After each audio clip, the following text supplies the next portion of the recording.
Okay, people, 15 minutes. Thanks for your attention. The Apple Watch is measuring and advising daylight exposure. And I would like to share the experience with Sparkle and me as a person, the lessons that I learned. And it all started with Fabienne, who is working for Sparkle. And she has, you see her in the picture, uh, um, she's wearing this Apple Watch, came into the office, and she said, it's measuring. And then we were very excited when we took the sparkle lamp. She was working near the sparkle lamp. And then the big question was, will this Apple Watch measure an outdoor experience while being indoors? Because Apple has geotagging functionality, so the watch could know it's inside a building. Will that prevent the measurement from saying you're getting outdoor light? And happy to say it did not. Yay! So two things were then very, well, we were very happy about this. The light intensity uh, within the room in the neighborhood of working with a sparkle is such, according to Apple measurements, that it is giving compliments that you're getting healthy outdoor daylight. So we wrote a blog about this, and so that is how this all started. And then I also bought an Apple Watch, and I would like to share what happened. So I go to the next slide. In the upper left corner, you see with the green arrows all the light elements within this space. So very big windows with natural daylight entering, very good premium lighting in the ceiling, and then also the sparkle on the left. And together, that is a very optimal lighting condition. And so there are two spaces here in the office where I use it. You see also the picture in the middle. And the learning is that when I'm working at the office, I'm getting a lot more daylight exposure. So if we talk about, let's say, the terminology, this is what Apple is using. They call it daylight, time in daylight, they call it, time in daylight. So apparently that is appealing to a broad audience, according to Apple, what people understand, time in daylight. And I don't know exactly what the measurement is behind the camera in the Apple Watch, but for sure it's the amount of daylight. And it might be also the CCT, but I simply don't know. It is practically, it is in the health app. So in the health app of Apple, there are two very important things that most people look at, and that is sleep and movement. Now, somewhere in the system, and I think I have a screen later on, there is also data on time and daylight exposure. And I will go to the next screen, that if you hit this data button, it will show with a lagging effect the maximum light intensity, which I highlighted here on the left in the green bar, which is measured in this case with all these lighting aspects in the space, more than 5,000 lux, which is a relatively high number indoors. But my simple lux meter only is indicating half of that. So it seems that the Apple Watch is measuring sometimes twice as much as my simple lux meter is measuring. So that is one aspect. I go fast because time is short. If you open the Apple Watch, then they indicate the health aspects of why it is so important. And one of the most important things is eye health. So they reason that young children are indoors too much on iPads and other devices, and that they should go out more, and therefore measuring the amount of daylight is beneficial, and they indicate that to be good for eye health, because if children are more outdoors, then they focus on things far away instead of in front of them. So that's a bit of one of their reasoning. They also indicate vitamin D, so it's always necessary to go outdoors and experience the real sun. But they also indicate that the exposure and the time in daylight is very important for your mood and sleep. And you see that indicate. Do you see me when I hover over the text? Is that? Do you also see that? No, you don't. Okay, so mood and sleep. Yes, and we they have do. a whole explanation about why that is. And then they explain to you, so this is all text on the iPhone, that spending 80 to 120 minutes outside is beneficial, and that most people don't get more than 20. Now, I find these times and their advice on this on the low side. But my learning is that the measurements by the Apple Watch are also on the low side regarding the exposure. So when I'm measuring, I'm let's say twice as much exposed to time and daylight as they are indicating. Now later on, I will give my thinking about it, whether that's bad or not. Then I go to the next slide, which is this one. Another learning is that the time of daylight is measured, but another part within the, let's say, health app is regarding sleep. And there is at the moment not a direct link being made by Apple in their data linking the amount of daylight exposure that I got and my quality of sleep. But they do indicate this link to be there in words. So my quality of sleep is measured when I'm wearing the watch while being asleep. So I get a score. And they say if your quality of sleep is not good enough, then on the right side, they give you healthy tips to improve on this. And they show you this picture, which I think is a great explanation between a light and a dark cycle. And one of their first tips is getting regular exposure to daylight. Try for at least 30 minutes a day, preferably in the morning. So their best tip to improve on sleep is getting more daylight. So I find that very good for the awareness. If I then go to the next slide, I'm trying to link the amount of daylight that I was exposed to regarding to sleep. Now, this is a personal, let's say, finding that there might be a lag effect, but most of the time when I was getting a lot of exposure to daylight, whether that was in the office or in the weekend being outside in actual sunlight, my sleep is most of the time a lot higher. However, what I also noticed when alcohol is involved or I have some stress, for instance, on holiday, I had a different bed, different surroundings. There are other factors which can really hamper my quality of sleep. So Apple is not making the link, but if I do it myself, I see a strong link between getting daylight and improvement in sleep if there are not other factors hampering it, like stress.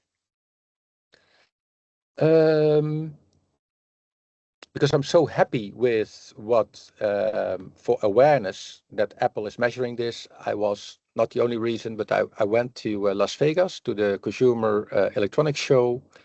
I was lucky enough that somebody of Apple, an engineer, was also coming to the booth, and I pitched it to this person. I blocked out the name because of privacy reasons, but also this person was very amazed that when we were in the cellar of a big building called the Venetian with no natural daylight entering, that the Apple Watch is saying that you're getting outdoor daylight.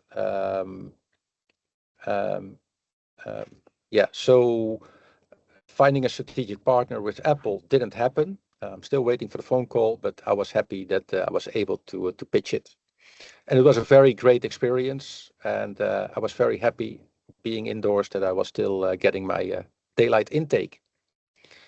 To summarize, I think for awareness purposes, the revolution might be coming from below or in the middle. If you see how many people are using Apple products, I looked on internet and I found that over 100 million people worldwide are using the Apple Watch.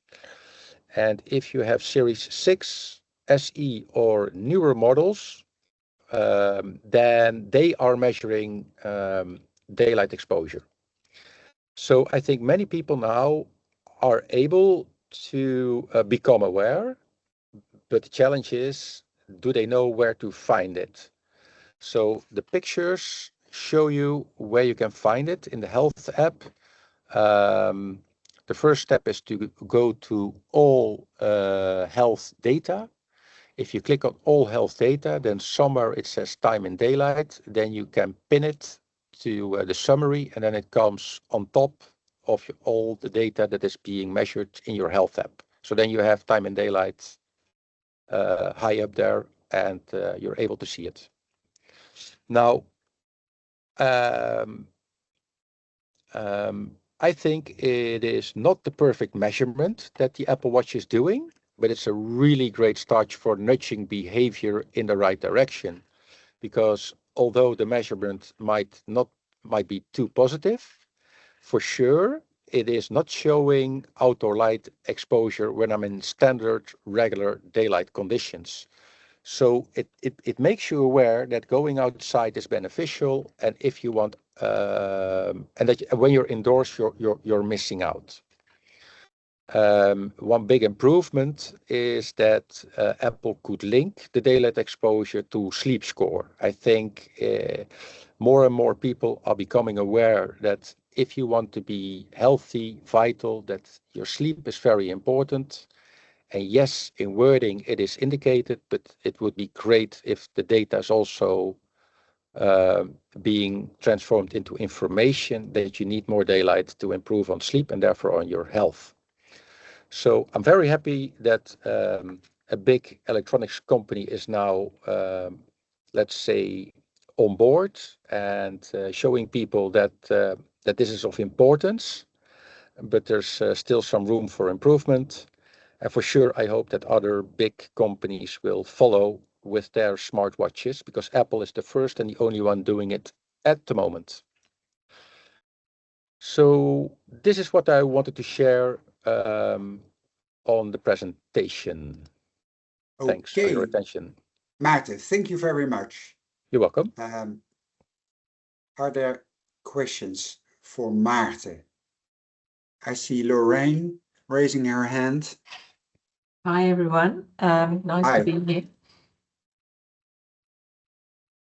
So my question was, well, you probably don't know the answer to this by the sounds of it, but it would be the first thing that occurred to me is what metrics is the Apple Watch actually measuring as far as spectral composition is concerned, and how far does that go, in the sense that even, you know, the scientists are struggling to measure some aspects of of non-visible and visible daylight, or light. So the chances are Apple haven't cracked it, but so what are we basing or what are they basing that measurement really on? And is it a mixture of different criteria, perhaps, that isn't widely available? Because their small print in their products often highlight stuff. So I don't know, have you read all of the tiny print that says how they're measuring something, maybe?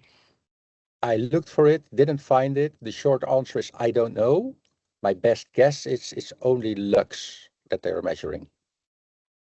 Yeah, me too. I would guess that, but which is perhaps why you're getting those readings indoors, because it's just an intensity of light rather than the actual spectral composition of So my learning is that if it's below 2000 lux, it is saying no daylight exposure. The measurements start showing you're getting outdoor daylight exposure from 2000, 2500 and higher. Then after about 15 minutes in that exposure, they will say you're getting your outdoor daylight exposure. So it seems to be only lux. And what my finding is with lux, but you can correct me if I'm wrong, once bluish light is more present in the spectrum, it seems like the lux numbers get a little bit higher. Yeah, well, it'll be depending on how the sensor's set, I guess. But exactly. Yeah. And Apple is not the kind of company that is giving you that specs. Information. No, you won't find it. Well, if somebody finds it, please share it. I didn't find it. Okay, thank you. Ulis, you have a question. Right. Not necessarily a question, actually. Maybe something that can help. So I came across a study that had been done through 2024, I believe it was, that had 58,000 participants, and it was based on people wearing Apple Watches and time in daylight. And what was interesting, and I'll post the link in the chat. What was interesting is that there's clearly seasonality, a clear trend in seasonality, and also in terms of daylight exposure during the weekends versus the working week. But one of the sort of slightly strange, well, maybe not strange, but interesting outputs of this is that there's actually a gender divide. And this is not the first time I've seen this, but there's a gender divide, and men spend more time outdoors than women, according to this study. So I've just posted it, just could be interesting to everyone, as it is absolutely related to Apple Watch and time in daylight. Okay, thanks for sharing. Okay, thank you, Ulis. Kevin, you raised your hand. Yes, this is interesting. I think Lorraine has picked up my first question on what, how is it measuring and what is it measuring and what is the spectral composition.